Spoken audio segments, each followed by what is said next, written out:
చేస్తే తీరని కోరికుందా అంటారు. కారణం ఏమిటో తెలుసా? బిడ్డలు పుట్టాలన్న కోరిక దగ్గర నుంచి సమస్త కోర్కెలు శివాలయంలోనే తీరుతాయి. కాబట్టి ఇప్పుడు పశ్చిమాన్ని చూసేటటువంటి ముఖం సద్యోజాత ముఖం. అటు తిరిగి అంటే పశ్చిమానికి వెళ్ళినప్పుడు తూర్పుకి తిరగాలి. తూర్పుకి తిరిగి ఓం సద్యోజాత ముఖాయ నమః అనాలి. సద్యోజాత ముఖమే అత్యంత శక్తివంతమైనటువంటి ముఖం. ఇప్పుడు సద్యోజాతాన్ని దాటి మళ్ళీ వెనక్కి వెళ్ళడం ప్రదక్షిణ విధి పక్కన పెట్టండి. మీరు అది దాటితే ఉత్తర దిక్కుకు వస్తారు.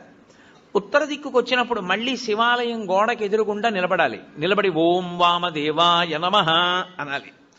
వామదేవుడు అంటే ఎవరు అన్నది శివమహాపురాణం చెప్పింది. ఏమ్మా పిల్లని కాసేపు బయటికి తీసుకెళ్ళకూడదా? ఎందుకమ్మా పిల్ల విందో ఏదో మాట్లాడుతూ ఉంటుంది, చిన్న పిల్ల దానికి ఏం తెలుసు, కాసేపు బయటికి తీసుకెళ్ళండి. శివమహాపురాణం ఆ ఉత్తర దిక్కుని చూసేట